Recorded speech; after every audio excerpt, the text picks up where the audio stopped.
தேன்மலி வேணியன் அழகிற் ஜோதியன் அம்பலத்து ஆடுவான் மலச்சிலம்படி வாழ்த்தி வணங்குவான். வானவரசமாம் தொடர்பினால் உலகோர் வலுத்துறும் வன்னி ஐங்கரனை வானவரதன மணியருமுகனை மாசரு கொற்றவாழ்கிறே.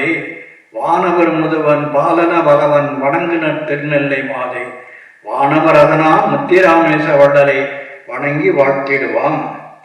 ஆனைமுகன் ஆறுமுகன் அம்பிகை பொன்னம்பலவன் ஞானகுரு வாணியை உள்நாடு. 11வது பாடல். காண்பானம் காண்பனவும் காட்சியும் வாதனை உடனே களல விட்டு. காண்பானம் காண்பனவும் காட்சியும் வாதனை உடனே களல விட்டு.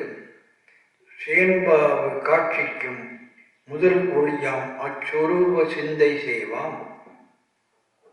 சேன்பாவும் காட்சிக்கும் முதல் ஒளியாம் அச்சொருவம் சிந்தை செய்வான்.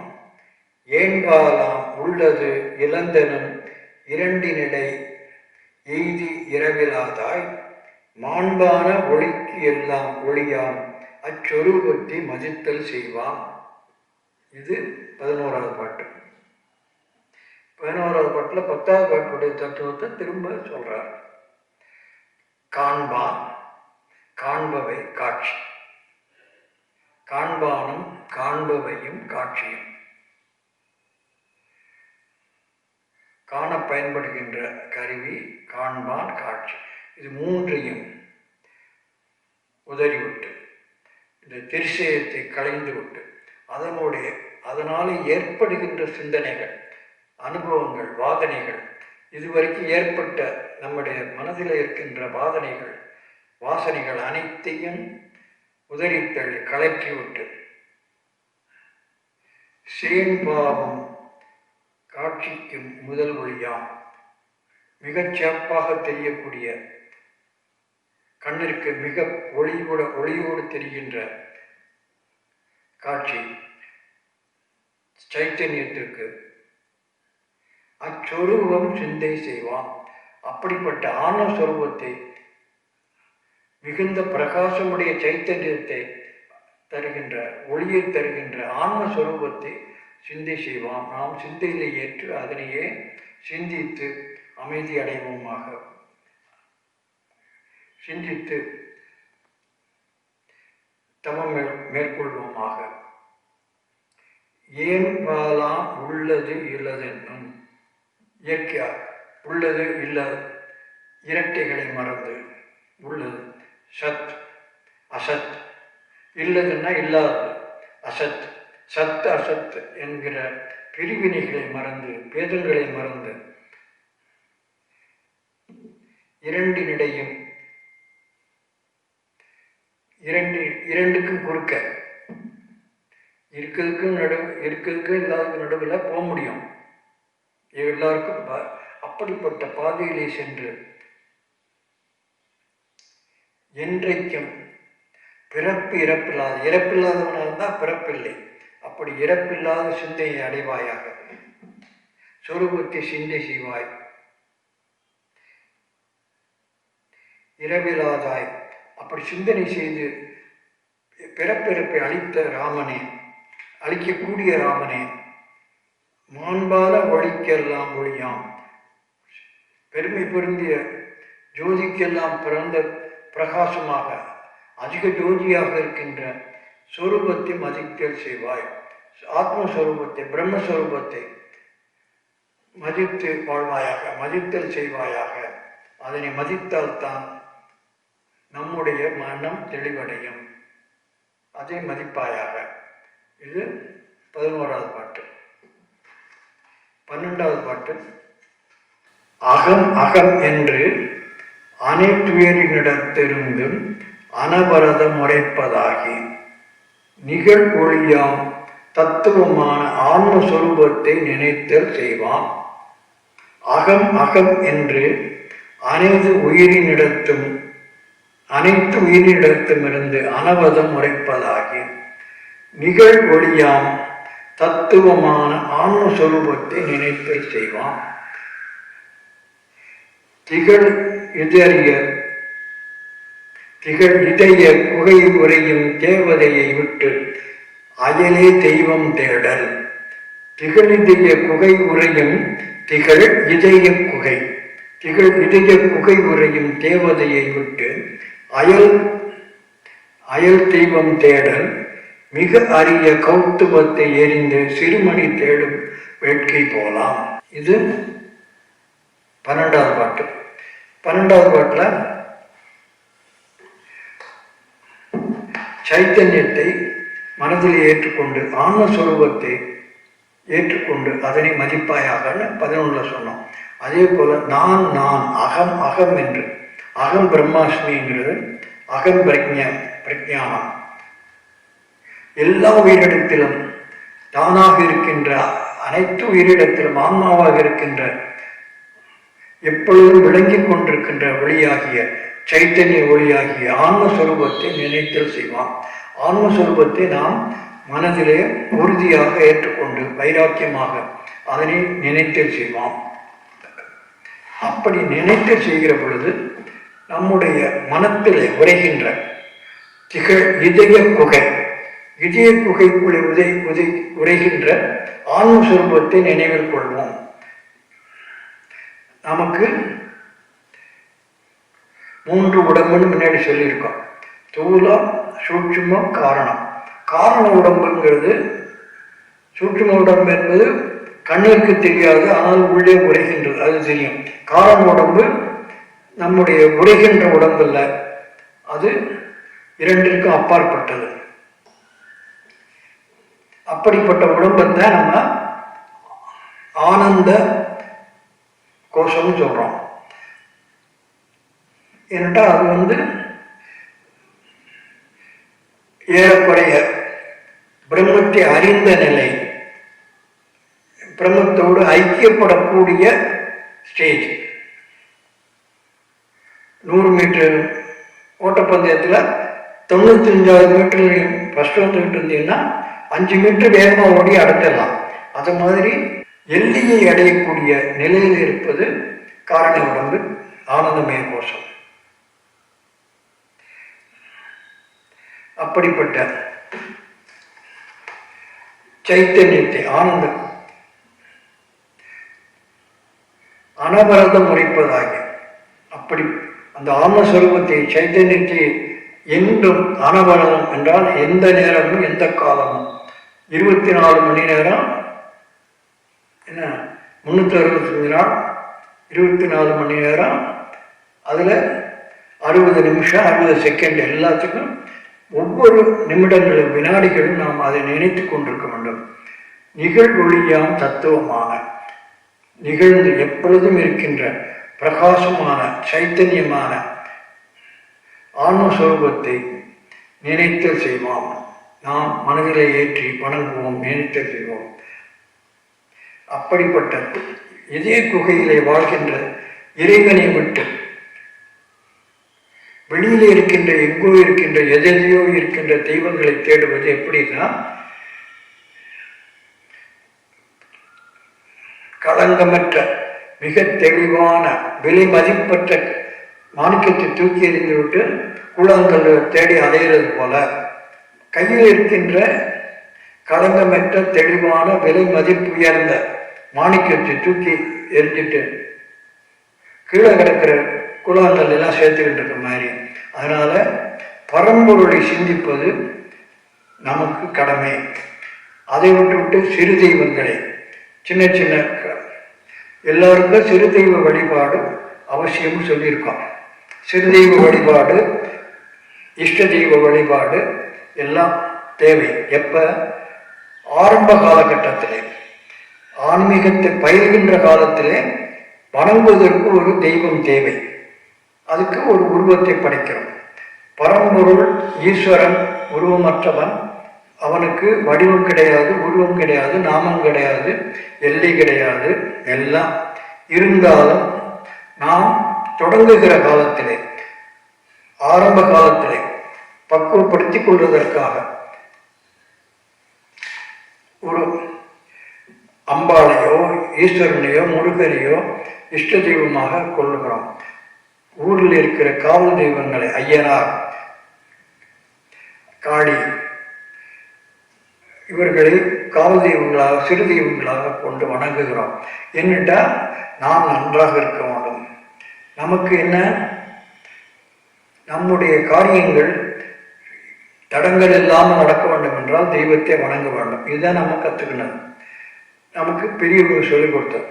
அதனால எல்லா தெய்வங்களையும் வணங்குகிறோம். ஆனால் பரமத்தை அறிந்த பின்னாடி பரம்பொருள் என்பது ஒன்று உண்டு, அவரே, அதுவே எல்லோருக்கும் ஏற்றது, எல்லோர் நெஞ்சிலும் இருப்பது, பரம்பொருளுக்குள்ளேதான் அத்தனை ஆன்மாவும் அடக்கம். இதெல்லாம் தெரிஞ்சதுக்கப்புறம் சிறு தெய்வத்தை வணங்குவது மாணிக்கத்தை தூக்கி எறிந்து விட்டு சிறு பரல்களை தேடுவது போல, கூழாங்கல்களை தேடுவது போலங்கிறது 12வது பாட்டு. கௌத்துவம்னா பார்க்கடலை கடைந்து, அசுரர்களும் தேவர்களும் பார்க்கடலை கடைந்தார்கள். இது எல்லாருக்கும் தெரியும் இந்த கதை. 2 பேரும் யார் பெரியவர்கள், யார் சிறந்தவர்கள், வல்லமை படைத்தவர்களுக்காக 2 பேரும், அசுரர்கள் ஒரு கூட்டம், தேவர்கள் ஒரு கூட்டமாக கிடந்து கடைந்தார்கள். ஒரு பக்கம் ஒரு தேலுக்கு இன்னொரு தேலுக்கு. அப்போ 10 பேர் என்ன, இடையில் அகப்பட்ட ஒரு நடு மையத்தில் அகப்பட்டு கொண்ட, அது நம்ம ஆக்சிஸ்ன்னு சொல்லணும். அது 2 பக்கம் இப்படி இப்படி இழுக்க அது கடைஞ்சு தயிர் கடைகிறது போல மேலே வரும். அப்படி பார்க்கடலை கடந்து எடுக்கிற பொழுது பல பொருட்கள் உருவாகின. இந்து புராணங்களில் லட்சுமியே பார்க்கடலிருந்து பிறந்தவன நமக்கு சொல்லப்பட்டிருக்கிற புராண இதிகாசங்கள்.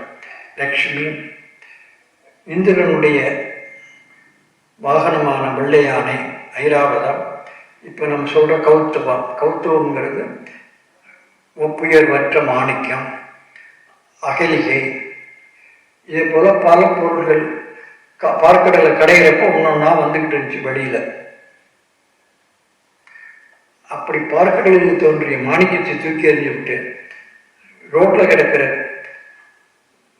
கல்லை பொறுக்கிற மேருக்கு பரம்பொருளை அறிந்து, பரம்பொருளை சிந்தித்து, பரம்பொருளே நமக்கு ஆன்மஸ்வரூபம் என்பதை உணர்ந்த பின்னால் பிற தெய்வங்களை, சிறு தெய்வங்களை வணங்குவது, மாணிக்கத்தை எரிந்து விட்டு கூழாங்கற்றை தேடுவது போல என்று 12வது பாட்டில் உதாரணத்தோடு சொல்லுகிறார். அடுத்தது 13வது பாட்டு. மாளாத காதலனு மற்ற நாவி கொடியின் வனத்தை காட்டு.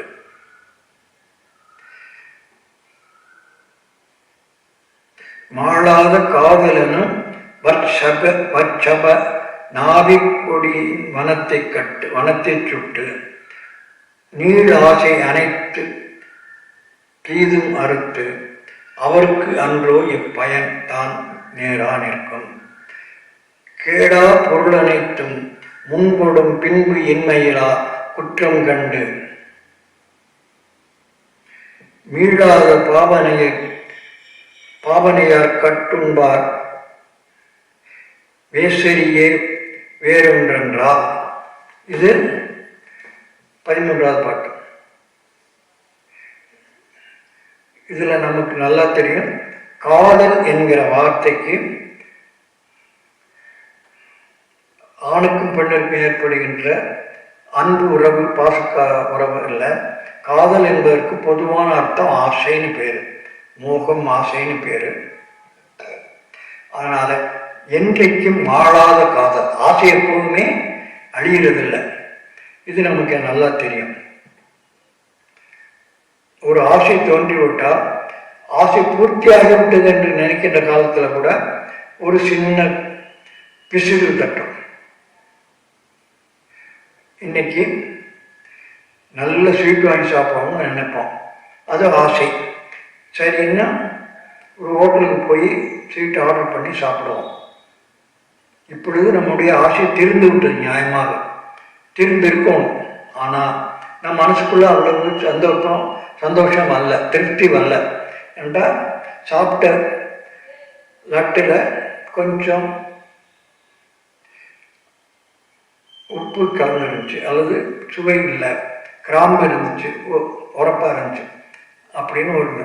அதோடு இல்லாமல் நம்ம நினச்ச அளவுக்கு லட்டு நல்லா இல்லை, நம்ம நினச்ச அளவுக்கு லட்டு பெருசாக இல்லை. சரி, ஒரு லட்டு தின்னாலும் ஆசை அடங்கலை, இன்னொன்று கொண்டு வச்சுடுறோம். சரி, லட்டு தின்னு சரியாக வரல, பாசஞ்சு கொண்டு வா. இப்படி ஆசைக்கு எல்லை இல்லை, வளர்ந்து கொண்டே போகும். அது தீர்ந்தாலுமே முழு திருப்தி அடைவதில்லை, ஏதோ குறை இருக்கும். இதில் 3 விஷயம். ஒன்று ஆசை, அதை நிவர்த்தி செய்வதற்காக அது வேண்டிய பொருளை தேடி போவது ஒரு துயரம், உழைப்பு, கர்மம். அதுக்கு உழைக்க வேண்டும், உழைக்காமல் கிடைக்காது. அப்படி உழைப்பது ஒரு கஷ்டம். 2வது, வேண்டிய பொருளை, ஆசைப்பட்ட பொருளை வாங்குகிறோம், அதுக்கு ஒரு முயற்சி, அதுவும் சிரமம் தான். வாங்கிய பின்னாடி ஏற்படாத திருப்தி ஏற்படாத ஒரு குறை. 3வது, அப்படி எப்படி இருந்தாலுமே ஆசை முடிவதில்லை, தொடர்ந்து வருகிறது. இப்போ வீடு கட்டுறோம்னு நினச்சா வீடு கட்டிட்டான்னா அப்புறம் ஒரு கார் வாங்கினா தேவையில்லை, அப்புறம் ஒரு ஏசி போட்டால் தேவையில்லை, அப்படின்னு கொஞ்சம் கொஞ்சமாக வளர்ந்து கொண்டே இருக்க முடியாது. அதனால மாளாத ஆசை என்றைக்கும் யாருக்கும் அழிவதில்லை, ஆசை தீர யாரும் பார்த்ததில்லை. மாளாத காதலன், அப்படிப்பட்ட அது வன்மை வாய்ந்த ஆசை என்பது வன்மையான விஷக்கொடி. அதான் நாபிக்கொடி, வர்ச்சநாபி, வர்ச்சனா விஷம், நாபி கொடின்னு அர்த்தம். நம்ம எல்லாருக்கும் தெரியும். என்ன, குழந்தை பிறக்கிற பொழுது ஒரு கொடியோடு தான் பிறக்கும். அதுக்கு பேர் என்ன, நாபி கொடின்னா சொல்லுவோம். தாயினுடைய உடலோடு உள்ள தொடர்பு, அதை அறுத்து விட்டு முடிச்சு போடுப்பா. சின்ன பிள்ளைகள் பார்த்தீங்கன்னா தொப்புள்ள கொஞ்சம் பெருசாக இருக்கும், அது முடிச்ச இடம். அதுக்கு அப்படிப்பட்ட தொடர்பு, அப்படிப்பட்ட வன்மையான விஷக்கொடியாகிய ஆசைகளை தீர்த்து விட்டு வனத்தை சுற்றி கொடிகள் நிறைந்த வர்ச்சனாவி கொடிகள் நிறைந்த விஷக்கொடிகள் நிறைந்த வனத்தை சுட்டு அழித்து விட்டு எரித்து விட்டு நீளமான அனைத்து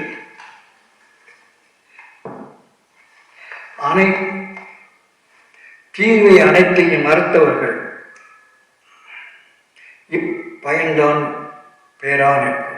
அப்படிப்பட்ட எல்லா தீமைகளையும், எல்லா வேண்டாத பொருட்களை, வேண்டாத காரியங்களை எல்லாவற்றையும் ஒழித்தவர்களுக்குத்தான் இந்த சத்துவகுணம், மோட்சம் எல்லாம் கிடைக்கும். கோடான பொருள் அனைத்தின் முன்போடு பின்பு. கோடானா உருண்டையான, எப்பவும் உருண்டு கொண்டே இருக்கின்றது, ஒரு இடத்துல நிற்காது. கோடான முன்பின், அதுக்கு முன்னாடியும் கிடையாது பின்னாடியும் கிடையாது. கோளுக்கு வட்டத்துக்கு முன்னு பின்பு கிடையாது. என்ன, ஒரு நேர்கோடுன்னா இது ஆரம்பம் இது முடிவுன்னு சொல்லுவோம். இந்த இடம் முன்னாடி, இந்த இடம் பின்னாடி. திருப்பி பார்த்தா இந்த இடம் முன்னாடி, இந்த இடம் பின்னாடி. ஆனால் கோலத்துக்கோ வட்டத்துக்கோ திட்டவட்டம் கிடையாது, முன்னும் கிடையாது பின்னும் கிடையாது, எல்லா இடமும் ஒண்ணுதான். கோடான பொருள் அனைத்தின் முன்போடு பின்பும் இல்மையா, இனிமையில்லா குற்றம். அப்படி முன்னாடி இல்லாம பின்னாடி இல்லாம இருக்கின்ற கோலத்தில் நாம் செய்கின்ற காரியம் அனைத்திற்கும் எந்த விதமான சந்தோஷமும் கிடைக்காது. இன்பங்கள் குறைவு, இன்பங்கள் கிடைப்பது குறைவு, துன்பங்கள் அதிகம், இனிமை இல்லாதது, அதனை எல்லாம் விட்டுவிட்டு மீளாத பாவனையா, மீள முடியாத பாசக்கயிற்றாலே கட்டுண்டு. எப்படி, நல்ல உதாரணம் சொல்றாரு. வேசரியே, வேசரியன்னா கழுதைன்னு அர்த்தம். அப்படிப்பட்டவர்கள் கழுதை போல கட்டுப்பட்டவர்கள். கழுதை எப்பொழுதும் பொதி சுமக்கக்கூடிய தன்மை. பொதி இல்லைன்னா தான் அது கஷ்டம். பொதி சுமந்து கொண்டே அப்படி கழுதையாக பொதி சுமந்து கொண்டு இருக்கிற மக்களே அவர்களுக்கு மேன்மை கிட்டாது. இது 13வது பாட்டு. 14வது பாட்டு. எழுந்து எழுந்து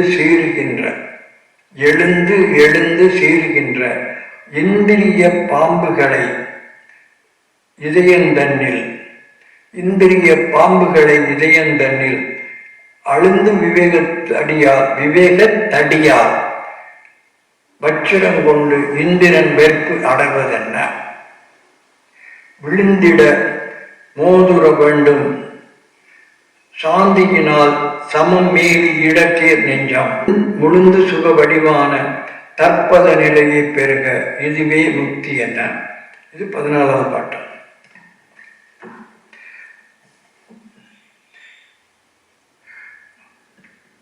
நம்முடைய வாழ்க்கையில பல முறை விழுவதும் எழுவதும், பொருளாதாரத்திலே சரிவதும் மீண்டு விழுவதும், அல்லது படிப்பிலே ஃபெயில் ஆகிறது பாஸ் ஆகிறது, விழுந்து எழுந்து தொடர்ந்து விழுவது எழுவதற்காக அப்படிங்கிறத இந்த தன்னம்பிக்கை பேச்சுக்காரர்கள் சொல்றாங்க. அது எல்லாரும் பார்த்து கேட்டுக்கோங்க. விழுவது எழுவதற்காக. விழுந்தவன் அப்படியே கிடக்க முடியாது, கிடக்கக்கூடாது.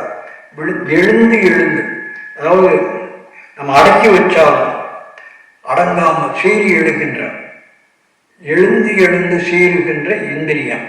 இந்திரியம்னா 5 இந்திரியம், பஞ்சேந்திரியங்கள், அது புற இந்திரியங்கள் 5. என்ன பஞ்சேந்திரியங்கிறது உள்ளே இருந்து தொழில் செய்யக்கூடியவை. புற இந்திரியங்கள் என்பது வெளியிலிருந்து செயல்படக்கூடியவை. அது நமக்கு தெரியும். கை, கால், குய்யம் இதெல்லாம் புற இந்திரியங்கள். கண், காது, மூக்கு, வாய், தோல் எல்லாம் பஞ்ச இந்திரியங்கள். அப்படி எழுந்து சீறி பாயக்கூடிய இந்திரியங்களை முழுமையாக அடக்கி, அப்படி இந்திரிய பாம்பு கிடைச்சா என்ன? அதனால இந்திரியத்தை அடக்காவிட்டால் நம்மை தீண்டி நமக்கு அழிவை தந்துவிடும். அதனால அவற்றை அடக்கி பிடித்து பாம்புகளை இதயத்திலிருந்து விலக்கி, இந்திரிய பாம்புகளை இதயத்திலிருந்து விலக்கி அழுந்து விவேகத்தால் அழுத்தி இதயத்திலிருந்து வெளியே துரத்தி, எதனாலே? விவேகம் என்கிற தடியாலே அடித்து கொள்ள வேண்டும். இந்திரியம் என்கிற பாம்புகளை, 5 இந்திரியங்கள் என்ற பாம்புகளையும் விவேகம் என்கின்ற தலையாலே அடித்து கொள்ள வேண்டும். அப்பொழுதுதான் நாம் நிம்மதியாக சாந்தமாக இருக்க முடியும். எப்படி கொள்ள வேண்டும்? இந்திரன் வஜ்ராயுதத்தை கொண்டு, வஜ்ராயுதம்ங்கிறது இந்திரனுடைய ஆயுதங்கள் ஒன்று. ரொம்ப பலம் வாய்ந்த இந்திரனுக்கென்று வாகனம் வெள்ளானை, அவனுடைய ஆயுதம் வஜ்ராயுதம். இதெல்லாம் அவனுக்கு கடவுள் பரம்பொருள் கொடுத்தது. அதை கொண்டு அவன் எப்படி மலைகளை உடைத்து தகர்த்து எரிகிறானோ அதை போல நம்முடைய இந்திரியங்களை, பஞ்சேந்திரியங்களை விவேகம் என்று தடியாலே அடித்து அந்த பாம்புகளை கொல்ல வேண்டும். அது விழுந்து சாவதற்கு விழுந்து மோத வேண்டும். அப்படி மோதனாலுடைய நமக்கு சாந்தி கிடைக்காது. மோதி சாந்தியினால் சமமான மனத்தை பெற்று, இது ரொம்ப பெரிய விஷயம். சமமான மனம்ங்கிறது என்ன? நம்ம சாதாரண சொல்ற என்ன சொல்றோம்? பாரபட்சம். ஒருத்தர் வேண்டியவர், ஒருத்தர் வேண்டாதவர். ஒரு பொருள் விருப்பமானது, இன்னொரு பொருள் வெறுப்பானது. ஒரு பொருள் சந்தோஷம் தரக்கூடியது, இன்னொரு பொருள் துக்கம் தரக்கூடியது. கஷாயம் குடிக்கிறதுனா கஷ்டமா இருக்கு, இனிப்பு டானிக் கொடுத்தா சாப்பிட்டாராம். மருந்திலேயே இனிப்பு டானிக்லாம் சாப்பிட்றோம் என்றால் அது இனிப்பாக இருக்கும். அது உள்ளே செய்கின்ற வேலையை பற்றி நமக்கு கவலை இல்லை. புறத்தோற்றம் இனிப்பு, இனிப்பு சுவை, அது சாப்பிட்டாராம். கஷாயம் உள்ள போய் நிச்சயமாக நம்முடைய வியாதிகளை நீக்கம். இருந்தாலும் அது சாப்பிட முடியலை என்றால் அது கசக்கும், துவக்கும், எரியும் இதெல்லாம். அதனால வெளி தோற்றங்களை கண்டு அப்படிப்பட்ட இந்திரியங்களை வெறுப்பு வெறுப்புகளை சமமாக வேண்டும். விருப்பு வெறுப்புகளை ஒதுக்க வேண்டும். வேண்டாம் வேண்டாதவை, வேண்டும் வேண்டாதவை, நல்லவை கெட்டவை, இந்த மேல் சிந்தனைகளை இரட்டைகளை நீக்க வேண்டும். சமமாக உள்ளம் இருந்தால், சமநோக்கம், பாரபட்சம் இல்லாமல் எதையும் நேர்பார்வையோடு சமமாக நோக்கப்பட்டிருந்தால் அவனை போன்ற உத்தமன் கிடையாது. அப்படி சமமான நோக்கத்தை பெற்று சாந்தத்தை அடைந்து சுகவடிவாக முழுவதும் மனமும் உடலும் சுகவடிவான சாந்தத்தோடு தற்பத நிலை, தற்பத நிலைனா தற்சொரூப நிலை, தன்னுடைய சொரூப நிலையவே பெறுவாய். இதுவே முக்தி என்று கூறப்படும். இதுதான் முக்தி என்று அழைக்கப்படும். இது 14வது பாட்டு. 15வது பாட்டு படிக்கிறேன். தெளிவுடைய சித்தர் கணம் திகழ்வுற பாடிய கீதம் தெளிய கேட்டு. தெளிவுடைய சித்தர் கணம் திகழ்வுற பாடிய கீதம் தெளிய கேட்டு. கழிதரு வெஞ்சின கருடன் ஒலி கேட்ட பாம்பென கலங்கினன் மன்னன். குழிப்புழு நின்று சுகமடைந்தான். அனைவரையும் விடை கொடுத்து கோயில் புக்கான். நடிகதை நடிசுதை செய்மேல் நிலத்தில் ஒருவனே இருந்து நனி நாடலுற்றான். இப்படி மேலே சொல்லிய தத்துவங்களை திசையத்தை மறந்துவிடு, வாதனைகளை அகற்றிவிடு, ஆசைகளை கொன்றுவிடு, இந்திரியங்களை அடைத்துவிடு என்று மேலே சொன்ன தத்துவங்களை தெளிவான சித்தத்தோடு தெளிவாக பாடிக்கொண்டு சென்ற சித்தர் கணங்களுடைய பாட்டை ஜனக மகாராஜன் கேட்டார்.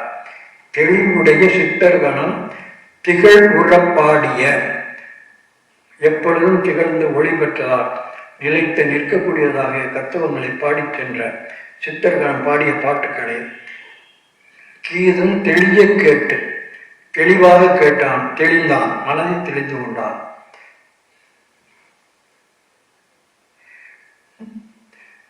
அப்படி கேட்டது எப்படி இருந்ததுன்னு கேட்டீங்கன்னா, ஜனக மகாராஜன் நான் முன்னாடி சொன்ன மிகுந்த ஞானமுடைய, அறிவுடைய, பலமுடைய, வீரமுடைய ஞானி. அப்படிப்பட்டவனே கருணை கண்டு அஞ்சிய பாம்பு போல, கருணனுடைய சீரலை கண்டு அஞ்சிய பாம்பு போல, கழிதரு வெஞ்சின கருடன், கோபத்தோட வந்து பாயக்கூடிய கருடன், கழிதரு சத்தத்தோட, ஆனந்தத்தோட, கோபத்தோட, ஆனந்தமும் கோபமும் சேர்ந்தா அப்படி இருக்கும், வெறி வரும். ஆனந்த வெறி, கோப வெறி, அப்படி வந்து ஒலி கேட்ட பாம்பென்ன. கருடனை பார்த்தால் பாம்பு பயப்படும். கருடன் பாம்புக்கு எதிரி, பாம்புக்கு கீரி எதிரி, கருடன் எதிரி. அப்படி கேட்ட பாம்பை போல நடுநடுங்கி கிடுகிடுத்து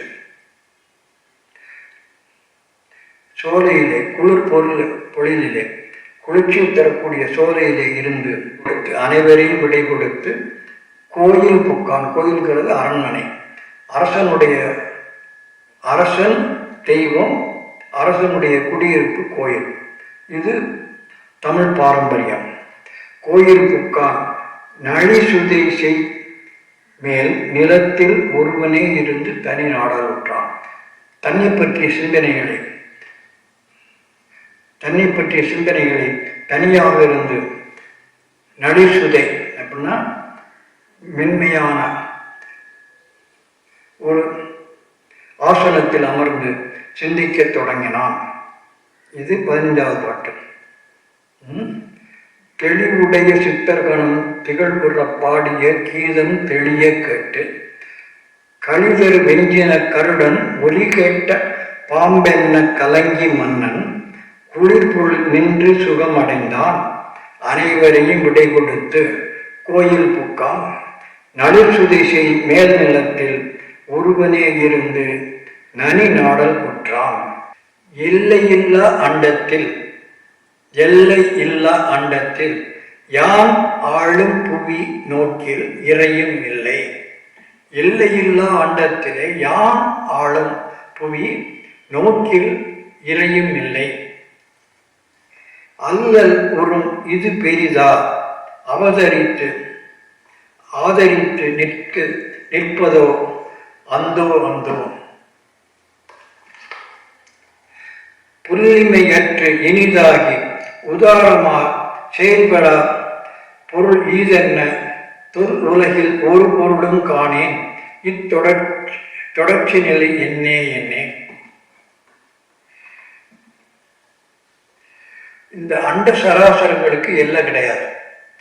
அண்ட சராசரங்கள் 7 லோகங்கள் அப்படிங்கிறார். 7 7னா 49, 49 உலகங்கள். அது போக நம்ம நினைக்கிற மாதிரி பூமி, சொர்க்கம், நரகம் இப்படியெல்லாம் நிறைய லோகங்கள் இருக்கு.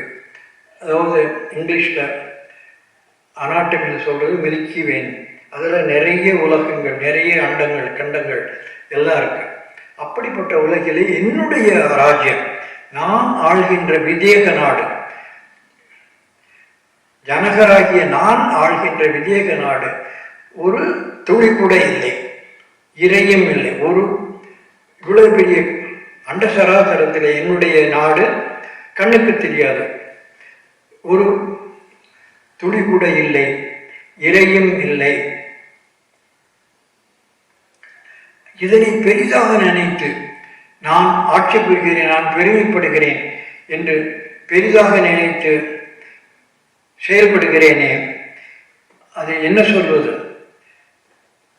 இதனை ஆதரித்து நிற்பது அந்தோ பரிதாபம்.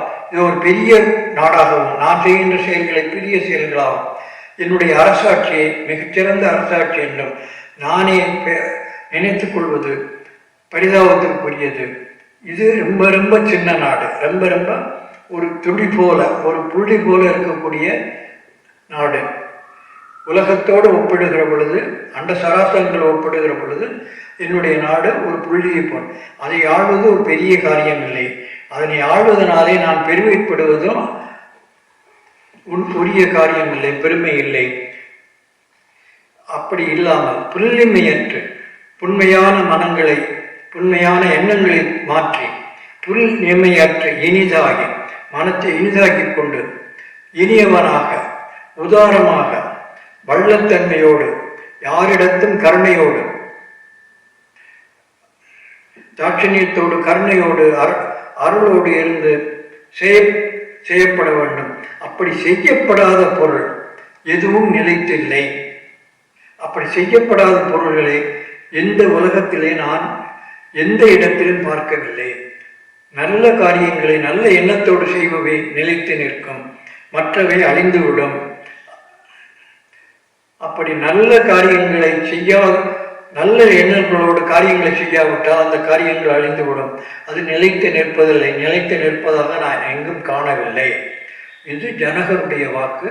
18வது பாடல். 19வது பாடல். இது நம்ம உலக வாழ்க்கையிலே நடக்கிறது. இன்னைக்கு பெரிய பணக்காரனாக இருக்காங்க, இன்னொரு 2 வருஷத்துல படி ஏழையாகி போய் சாப்பாட்டையே கஷ்டப்படுற காலங்கள் வரலாம், நாள் வரலாம். அதை போல ஏழையா இருக்கவன் உழைத்து சம்பாதித்து சீக்கிரமாக முன்னேற முடியும். அறிவில்லாதவன் அறிவை பெற முடியும். அறிவை பெற்றவன் தன்னுடைய அகந்தையாலே அடைய முடியும். இதை நம்ம தினம் பார்க்குறோம். தலைவர் தலைமேல் உறைவோர் நாட்களினால் தாழ்ந்தோர்க்கு தாழ வீழ்வார்.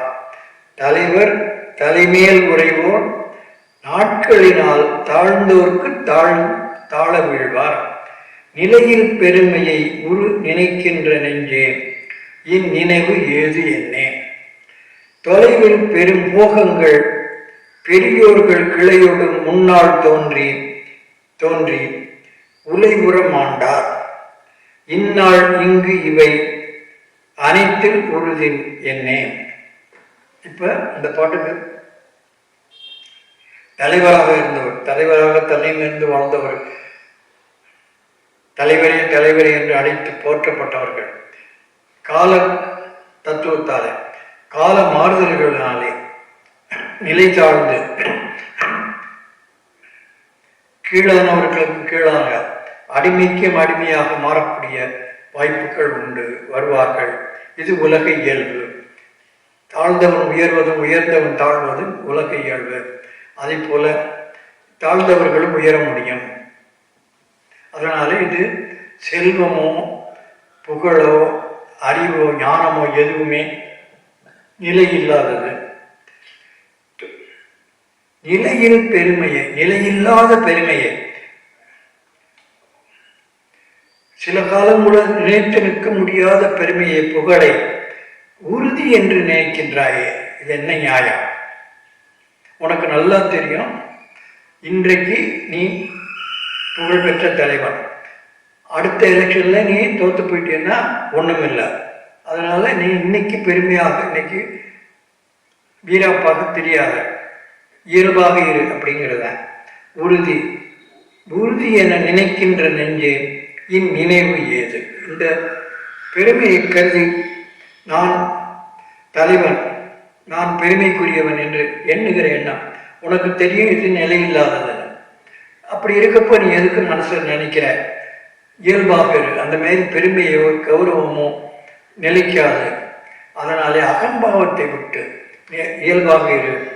தொலைவில் பெரும் போகங்கள் பெரியோர்கள் பல காலமாக பல காலங்களாக பல பெரியோர்கள் மிகப்பெரிய போகங்களை அரசாங்கங்களை ஆண்டு மாண்டார்கள். அவர்கள் எல்லாவற்றையும் இங்கேயே விட்டுவிட்டுத்தான் சென்றார்கள். கிளையோடும் முன்னால் தோன்றும் போதும் உறவினர்களுக்கு இடையிலே தோன்றி உறவினர்களுக்கு இடையிலே வாழ்ந்து இறந்து உறவினர்களும் இறந்து எல்லாரும் செத்தாச்சு என்றால் அப்பா, அப்புறம் அம்மா, அப்புறம் அண்ணே, தம்பி, அப்படி வரிசையாக உறவினர்களும் மாண்டார்கள்.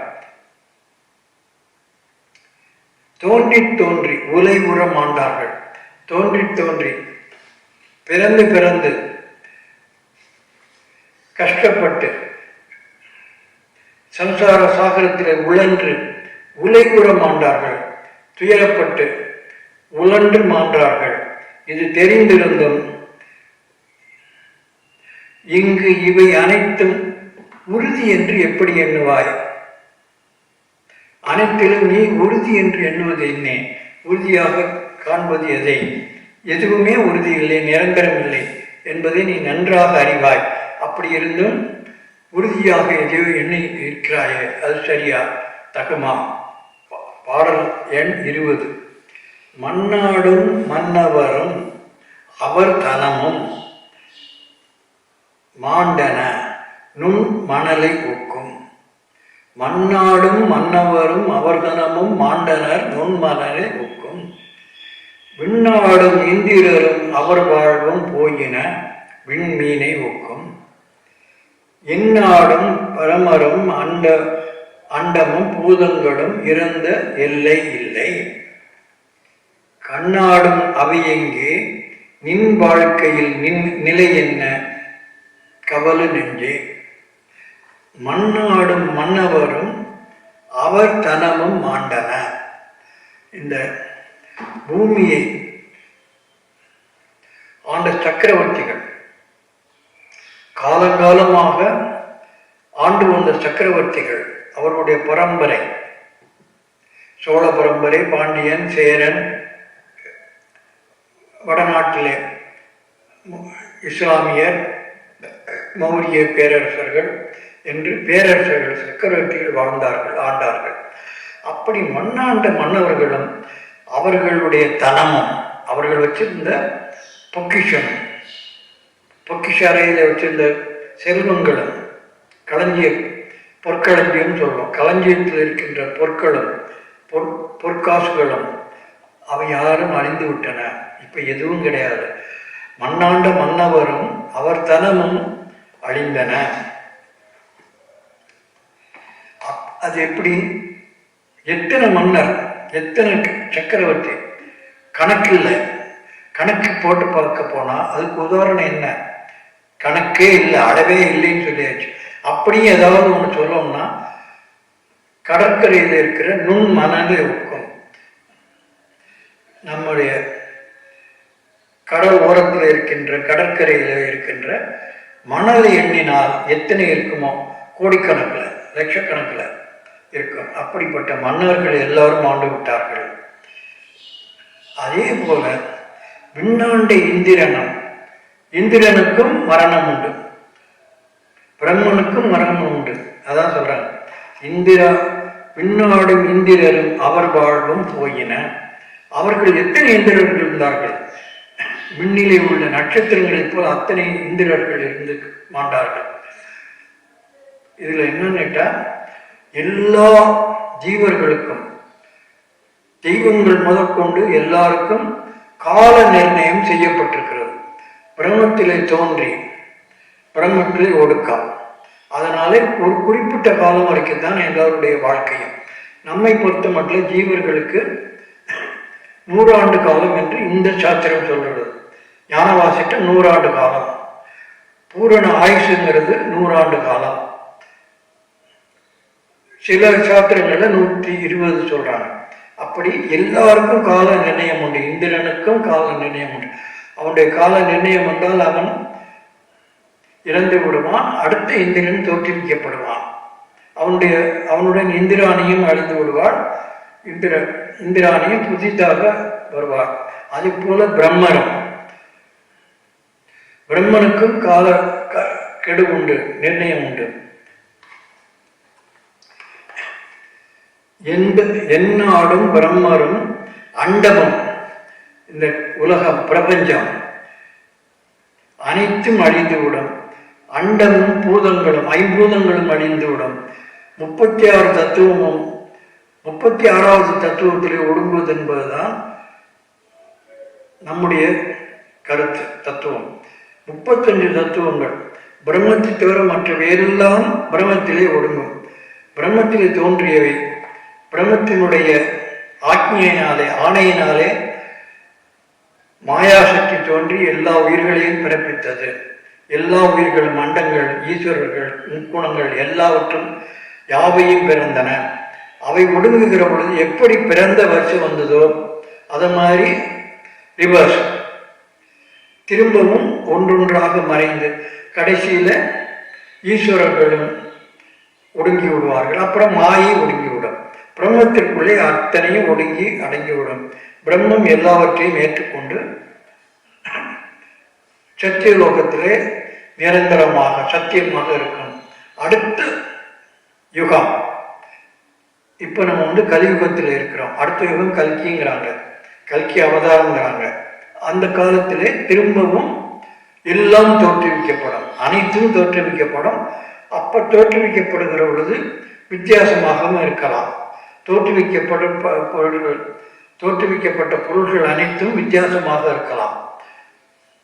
அதனாலே தோற்றுவிக்கப்பட்ட பொருள்கள் அனைத்தும் அழிவன, பிறந்த பொருள்கள் அனைத்தும் அழிவன. நமக்கு தெரியும், அவதாரம் எடுத்த தெய்வம் நமக்கு தெரியும். திருமால் 10 அவதாரம் எடுத்தார். 10 அவதாரத்திலையும் இப்போ 9 அவதாரம் முடிஞ்சது, 10வது கல்கி இருக்கு பாக்கி. 9 அவதாரத்திலையும் அவர் இறந்து விட்டார். கடைசியாக எடுத்த அவதாரம் கிருஷ்ணன் சொல்றாங்க.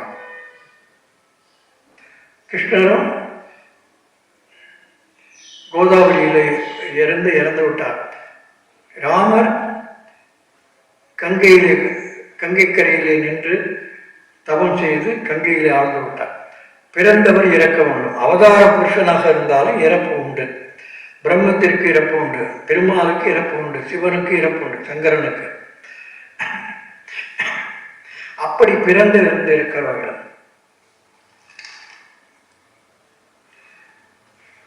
பூதங்கள், பஞ்சபூதங்களும் இறந்துவிடும். தோற்றுவிக்கப்பட்டவை இறந்துவிடும், அழிந்து. அதுக்கு பின்னாலே அவற்றிற்கும் எல்லை இல்லை. எத்தனையோ பிறப்பு, எத்தனையோ இறப்பு. கண்டும் கண்ணாடும் அவை எங்கே? கண்ணிற்கு எதிரே தெரிகிற எதுவுமே இருக்காது, அழிந்துவிடும். கண்ணாடும் எல்லா பொருட்களும், கண்ணிற்கு எதிரே தோன்றுகிற மனிதன், மரம், மலை அனைத்தும் அழிந்துவிடும், நிரந்தரமற்றவை. நின் வாழ்க்கை நிலை என்ன? இப்படி எல்லாம் அழிந்து விட்டால் உன்னுடைய வாழ்க்கை நீனும் அழியப் போகிறாய். அதற்கு காலக்கெடு உண்டு. எண்ணிப்பார் நன்னெஞ்சே, கவலை நெஞ்சே, கவலைப்படுகிற உழல்கின்ற நெஞ்சே, எண்ணி பார்த்து தெளிவாயாக. இது 20வது பாட்டு.